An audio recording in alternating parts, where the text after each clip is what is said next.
Hilary Decent, and thank you for joining me today in the ladies' room. Joining me in the studio today are two guests who are dedicated to empowering women.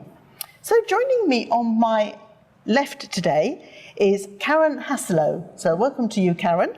Right, and Karen is a certified spiritual life coach, and we'll be finding out exactly what that means in a minute. And Karen is going to share her expertise with us and also her very personal story. So welcome to you. So tell me, let's think about a spiritual life coach. I think we've all heard of life coaches, but how is a spiritual life coach different? Well, all life coaches help their clients become very empowered and to create the life they dream for themselves. But what's different about a spiritual life coach is that I work with my clients so that they actually awaken to who they truly are as a spiritual being who's having a human experience. And I do that by teaching the healing exercises that have been developed by the spiritual masters, some of which are Deepak Chopra, Marianne Williamson, Gary Zukov, and Wayne Dyer, just to name a few examples. So in order to take, now do you see people you do one-on-one sessions? Yes, with them? one-on-one. In order for people to do that, do they have to have some kind of spiritual belief before they start? I mean, do they need to be religious or what? It's really open and inclusive for anyone. You don't have to have any kind of a religious affiliation, but you do come in looking for a way to find that inner knowing, those inner truths, developing that connection with yourself and a higher power.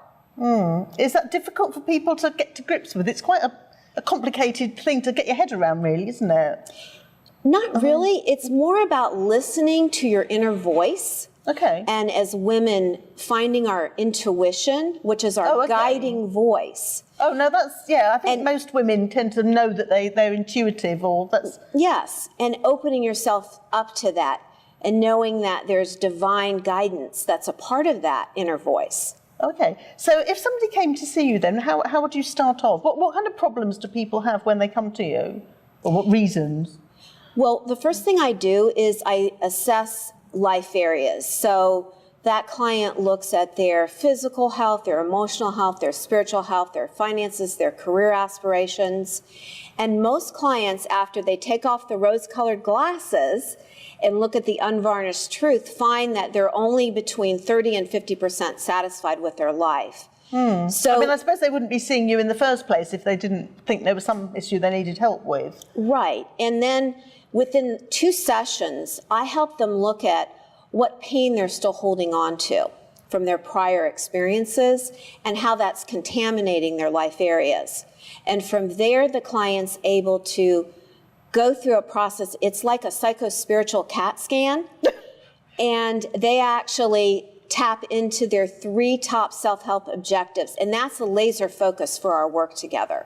Okay, so when you say 3 top, what, is that always the same, or does it depend on what your problem is? It depends on the individual and what they come to terms with as far as what they want to work on, that they believe is going to transform their life. Oh, okay. How did you get into this in the first place? I mean, obviously you're qualified as a spiritual life coach.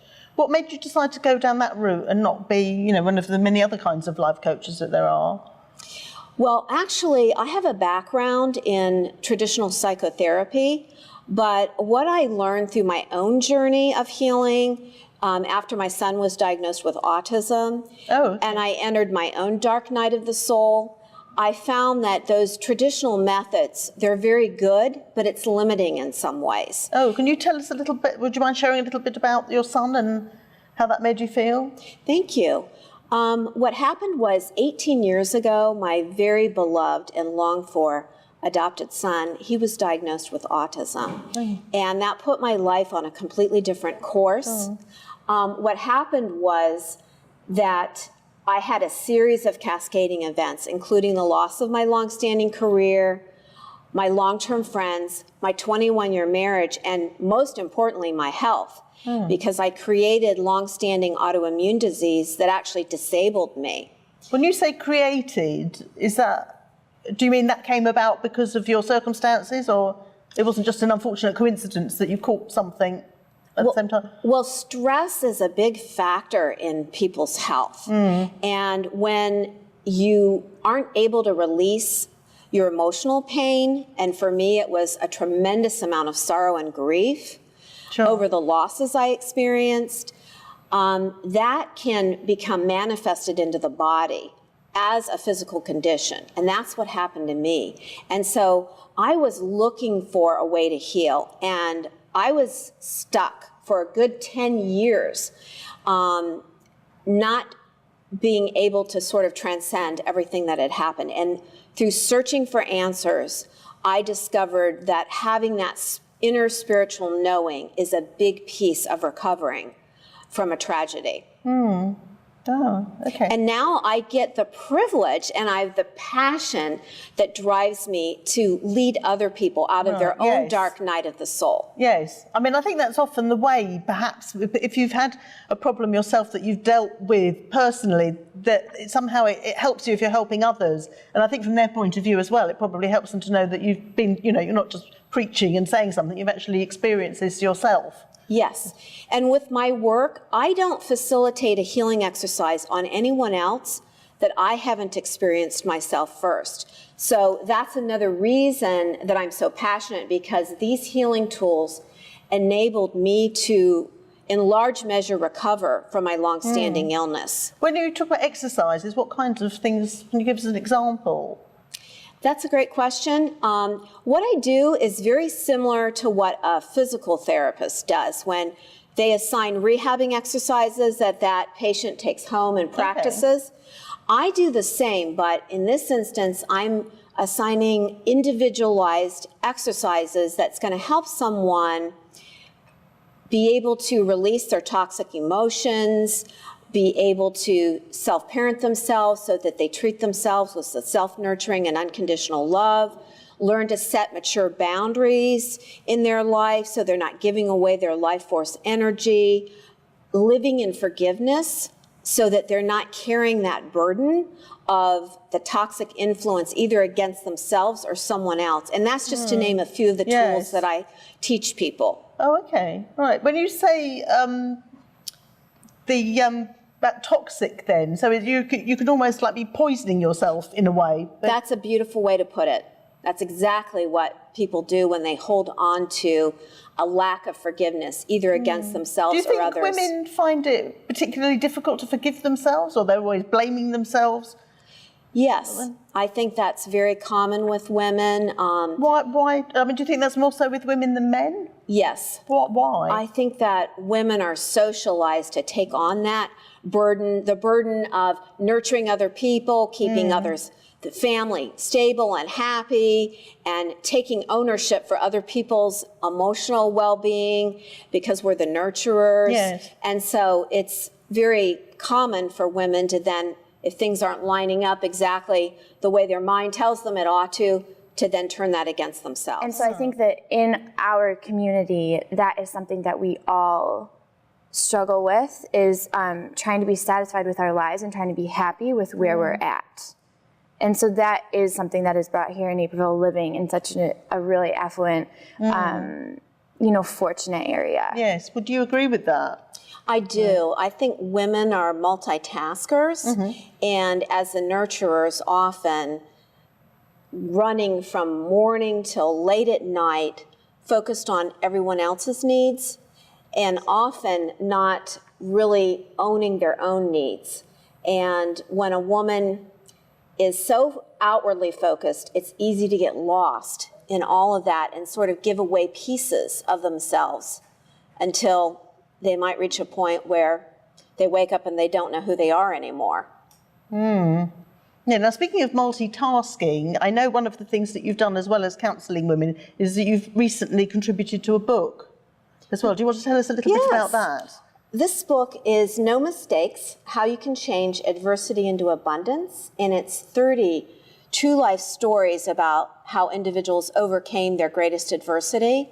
And my chapter is about the aftermath of what happened when my son was diagnosed with autism and how I was able to transcend it by learning the lessons that were embedded in the adversity, because in the end, it was all a blessing in disguise. Oh, really? Why? Can you explain why?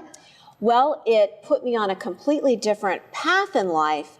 I have a new purpose that is so exciting and empowering, because as a life coach now, I get to teach and heal what I most need to learn myself. Oh, and it's beautiful. Yes. Do you find that as well, that what you're doing is helping you personally? Yeah, you can't help others without helping yourself. And through your own transformation, that's how you help transform others. So through personal experiences, through your own work, as you grow, you see the growth in others. Okay. And vice versa, as you see others growing, you see the growth in yourself. Before we go, can you each give me, if it was just like one tip, if somebody's watching this and they're just feeling really kind of miserable, one tip that could kind of make them feel that they were getting more, to give them more empowerment, if you like?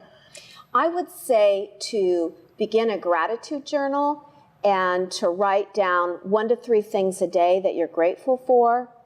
Meditate on the pearl, because the story of the pearl is that a foreign substance invades that pearl, and it takes about 2 years to create the beauty that all of you are in the process of creating now. Oh, okay, very good. Right, thank you. Well, thank you so much. It's been an absolute pleasure. I know we could talk a lot longer than this, but if you want to find out more, if people at home want to find out more, how can they do this then? Have you both got websites? Julie, have you got a website that people will be able to reach you at? Yeah, if you go on my Facebook page, which is just Love Letters to Yourself, or on my blog, which is loveletterstoyourself.wordpress.com, you can find a lot more information of upcoming events and how you can get involved. Okay, that's great. And Karen? For me, go to spiritfirstcoaching.com. And since I work over the phone, I'm open to clients in any location. As long as you have a phone and a computer, you can give me a call at 630-922-3628. Oh, no, that's interesting. I didn't realise that you did this by phone. Yes. Oh, I wonder, does that make, well, obviously it makes it easier in that you don't physically have to go somewhere at this time of year, but does that help in that people can be sort of slightly anonymous because they don't see you, is it? Actually, it helps because there aren't any physical anchors to interfere, so it's spirit to spirit, and I'm tapping right into their energy. Okay. Wow. Okay. So, as I say, thank you both very much. And finally, today's quote comes from possibly the most empowered woman of all time, Oprah Winfrey, who said, "It isn't until you come to a spiritual understanding of who you are, not necessarily a religious feeling, but deep down, the spirit within, that you can begin to take control." I'm Hilary Decent, and I'll see you next time on The Ladies' Room.